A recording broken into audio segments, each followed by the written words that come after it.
So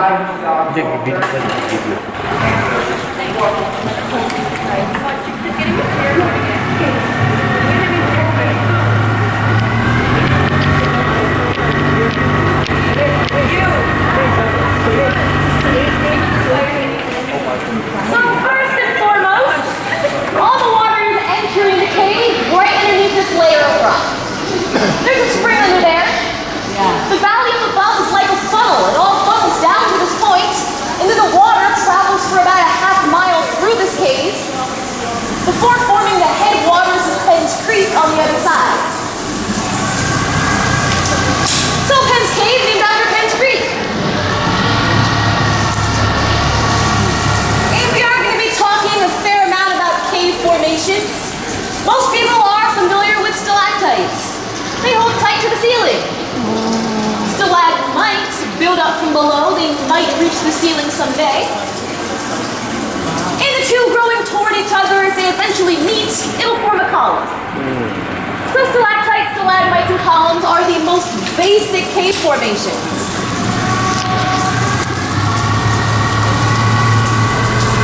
And if you've ever taken a cave tour before, I'm sure you're familiar with imagination formations. Pretty much just cave formations that resemble other things. Like maybe a lobster's claw.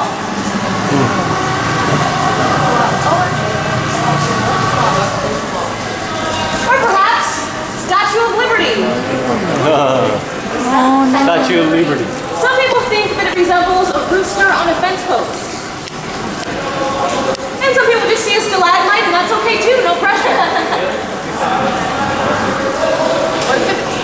Point is, calcite can take on many different shapes and forms.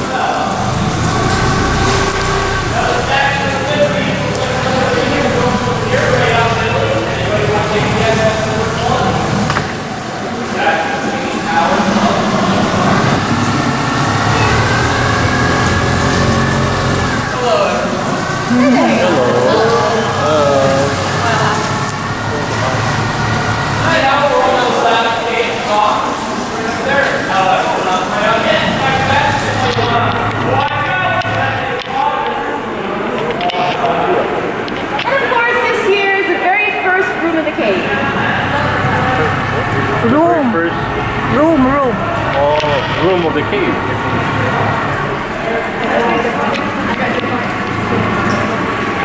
Wow, it's nice, eh? It slowly formed itself. So because there's still water in here, as we speak, the walls are getting wider, the ground is getting deeper with every passing moment. It's believed that on average, about 11 million gallons of water pumps through this cave on an average day. So step back in time 3 to 5 million years ago, it's believed this cave would have been nothing more than a crack running down through the bedrock with a bit of water seeping through it. Over time, the water eroded the crack into large caverns, and then a few thousand years later, water table dropped, allowing for airspace, and along with airspace in a limestone cave comes deposits of calcite, also formed by water, but water seeping down through the bedrock. On its journey, it's picked up so much carbon dioxide that as soon as it seeps into the cave, it's going to go through an off-gassing process, releasing carbon dioxide to become equal with the cave environment. Upon doing so, it begins to crystallize. So calcite is really nothing more than limestone turned to water, recrystallizing in a different form here in the cave. And I can almost guarantee that each and every one of you will get dripped on today. A lot. Which is actually great. That means the cave is active, it's growing, it's healthy. With every droplet of water, a little bit of crystal is left behind. So as far as calcite's concerned, if it's wet, it's growing. If it's dry, it's dormant or possibly dead. Maybe not forever, maybe just for a few hundred or a couple thousand years. Any questions about anything up until now? Well, using our imagination, a lot of people like to say the ceiling in this room looks a lot like an upside-down, snow-covered forest. So all of these just clusters of stalactites. Stalactites are thought to grow on average about 1 inch every 400 years, or about the thickness of a sheet of paper every single year. So an extremely gradual process. And this here is a very special room. This room is called the Room of Light. You guys will see why in just a moment here.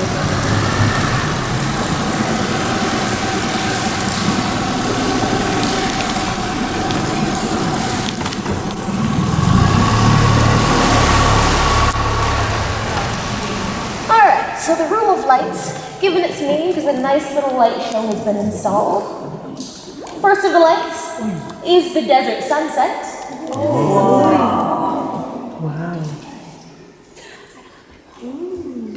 And then, of course, after sunset comes moonrise.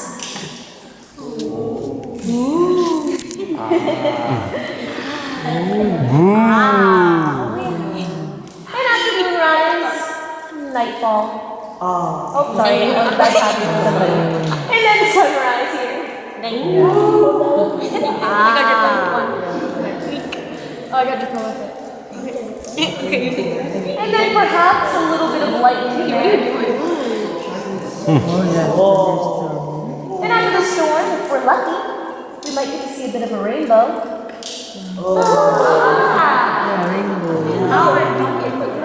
Wow. And then of course, let cave light show is complete without a rock concert. The rolling stones. And then last, but most certainly not least, is what appears to be daylight. Or the more natural colors of the stone and calcite. Nice. In a series as close to daylight as a cave should ever come. Actual sunlight is terrible for a cave. It is extremely humid in here, so you add light and heat to the equation, you are going to start growing stuff. Primarily moss and algae, which will destroy a cave. Now there is a boat out there right now, but we're going to be heading out this next tunnel. That is our next destination. Wow. But first, up until 1927, this was the last room of the cave. So people would come this far, turn around, and head straight back. All the water used to exit right underneath this layer of rock by way of a sump or a submerged passage. So the water would travel down the sump, pop up about 200 feet from here, forming the headwaters of Penn's Creek. Nowadays, water still goes to Penn's Creek, but it takes the path of least resistance straight through this man-made tunnel. And again, tunnel carved out in 1927.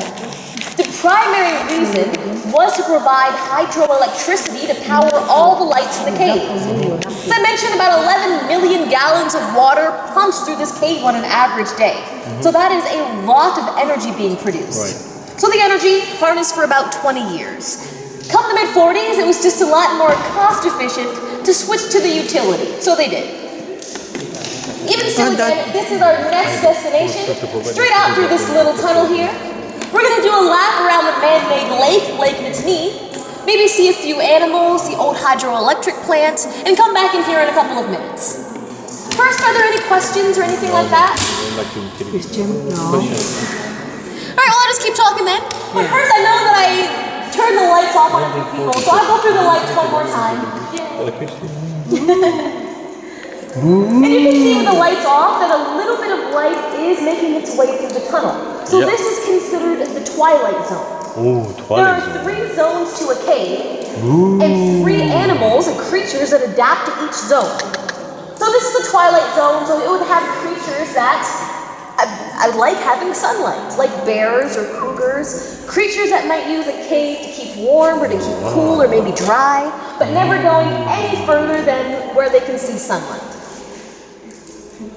Another zone to a cave is the dark zone. Every cave has a dark zone to be considered a cave.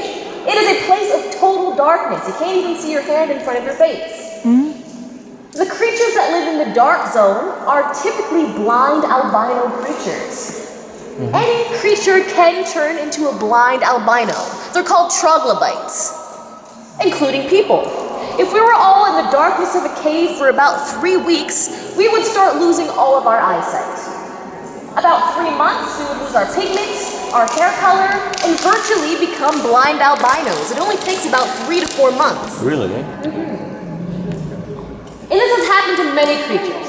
Any creature originally living on the surface makes their way into a cave, maybe gets lost or trapped, if they can find food and water, they're going to start losing anything that will waste their energy. Primarily eyesight, pigment, and skin color and hair color. Turning into a troglodyte. And the same could happen to people. Assuming we have food and water. I'll also say there's a lot more to this cave than what we can see here from the creek. There are rooms that branch off in either direction up there. And whenever you're here in Penn's cave, it's believed there's passage above us at all times. Not even half of this cave has been explored to its full extent. It's been in the same family for about 5 generations.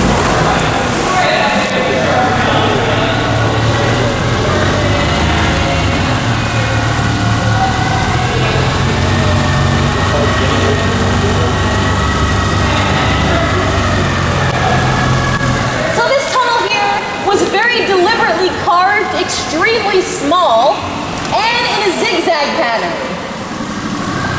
Not to make driving more difficult, but to keep all the sunlight out of the cave. For the reasons I mentioned, it's just really bad for it.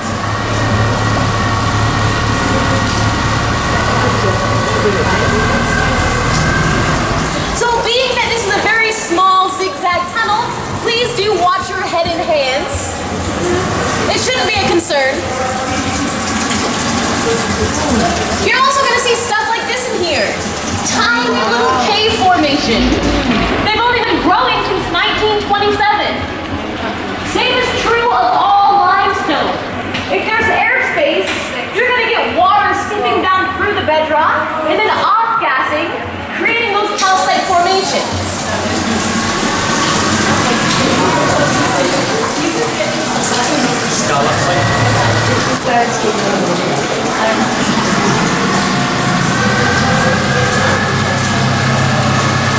Was this cave ever used for filming or something? They did film a movie in it. Where? American movie? Yes, it's called Alone Yet Not Alone. Apparently it's going to be released in just a couple of months actually. Oh! Yeah, keep your eye out for that. Alone Yet Not Alone. It's about Native Americans. Yeah. And they did a lot of filming here in the cave. Wow, that's nice.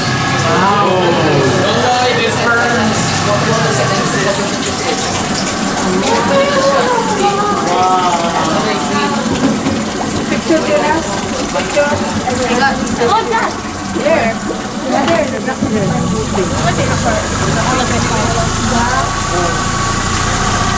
Alright, so I'm sure all that dragging has not gone unnoticed. We have been dragging an anchor, which I'm gonna get up right now.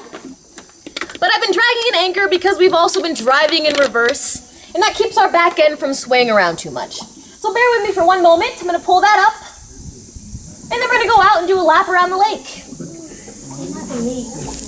And then I will be driving the boat the proper way back through the cave. Backwards pala. Yung talagang hanap. And yeah, we are gonna drift back a little bit here, so please watch your fingers. Yeah. What's the finger? Alright.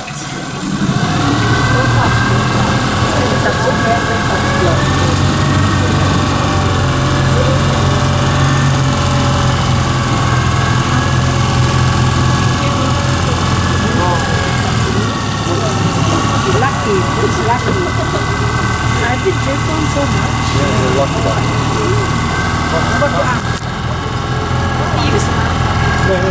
Teka, sige.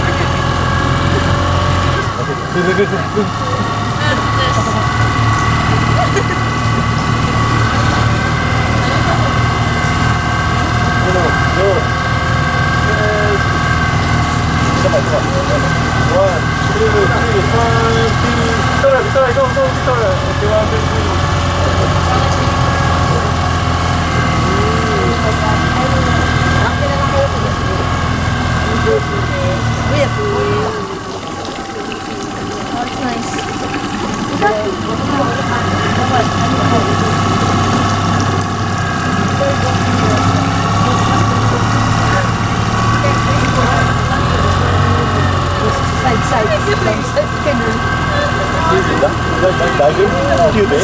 Yeah, the duck diving thing, looking for food. Yeah. The bump, oh, the bump is up! The bump is up! Oh, I just warmed up. I'm warming up.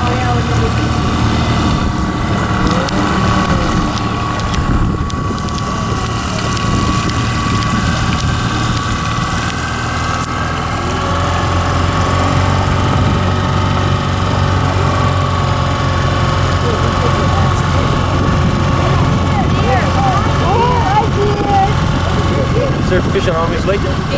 Fish? Yes. Yeah, here. I don't know.